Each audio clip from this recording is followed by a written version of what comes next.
Third Afghan War. I am Brian. In this video I will tell you the story of the Third Anglo-Afghan War, as recorded by the National Army Museum, in Chelsea, London. To be able to provide you more of the true history records, please subscribe to our channel, press the like and notification buttons. All the paintings in this and pictures in this video are properties of the National Army Museum, London. Some pictures related to political and military figures during the Third Anglo-Afghan War are inserted by the YouTuber to make the video more informative and interesting. In February 1919, Aminullah Khan became the new Emir of Afghanistan. He immediately repudiated the Treaty of Gandamak, which had given the British control of Afghan foreign policy at the end of the Second Afghan War. Within weeks of his succession, the Emir declared full independence and proclaimed jihad, or holy war. By encouraging revolt on the neighbouring northwest frontier of India, he hoped to seize Peshawar and the old Afghan provinces west of the river Indus that had been captured by the Sikhs many years before. In the immediate aftermath of the First World War, Aminullah believed that the British and Indian troops would be too war-weary to resist. He also hoped to take advantage of ongoing nationalist unrest in India, which he himself had done much to encourage. Detachments of Afghan troops entered British India on the 3rd of May 1919.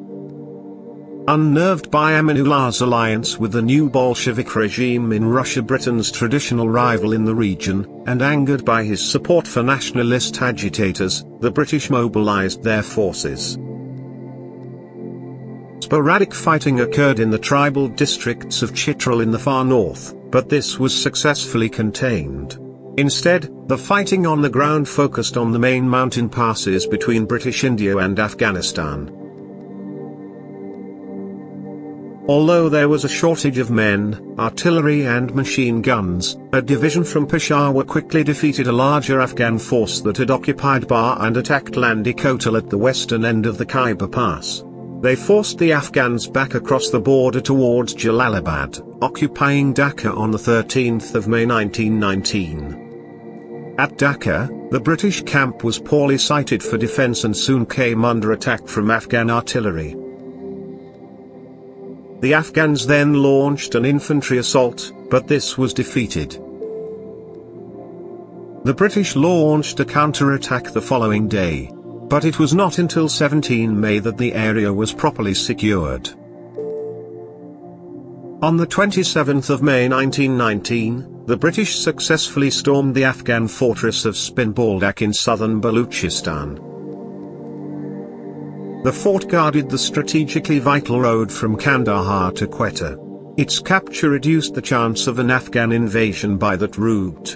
Over 200 of its 500-strong garrison of Afghan regulars, many of whom were armed only with single-shot Martini Henry rifles, were killed in the action. The British lost 18 killed and 40 wounded. View this object. The largest Afghan attack took place in the Tochi Kurram Valley area. The situation there became critical when the militia in adjacent Waziristan, stirred up by the Afghan government, mutinied against their British employers. Major Guy Hamilton Russell, commander of the South Waziristan militia, made a fighting withdrawal with 300 loyal men from Wana to Fort Sandaman between 26 and the 30th of May 1919. During their retreat, they sustained 40 men killed and wounded. Of the 8 British officers, 5 were killed and 2 were wounded. Meanwhile, the garrison at Tal, which guarded the Kurram Pass, was soon cut off and besieged by a large Afghan force under the command of General Nadir Khan. The garrison, consisting of 4 understrength battalions of Sikhs and Gurkhas and a squadron of cavalry, held out for a week until relieved by a column from Peshawar under Brigadier General Reginald Dyer. The previous month, Dyer had notoriously ordered his men to open fire on nationalist demonstrators at Amritsar in the Punjab. View this object. Air power played a key role during the war.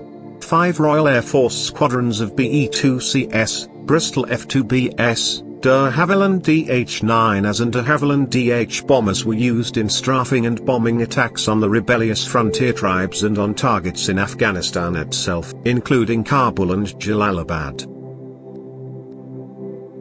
The attacks on Afghan towns, although small in scale, helped bring King Aminullah to the negotiating table. Aminullah Khan ordered a ceasefire on 3 June 1919. His ambitious plans to reclaim Peshawar and throw the British out of India had failed. But the Treaty of Rawalpindi that brought the war to an end did recognize full Afghan independence and finally give the Afghans the right to conduct their own foreign affairs. This had probably been Aminullah's real goal. For the British, the Durand Line, long a contentious issue between the two nations, was reaffirmed as the political boundary separating Afghanistan from the northwest frontier.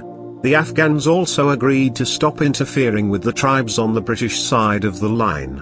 British Indian battle casualties in the conflict were around 250 men killed and 650 wounded. There were also nearly 1,000 deaths caused by disease.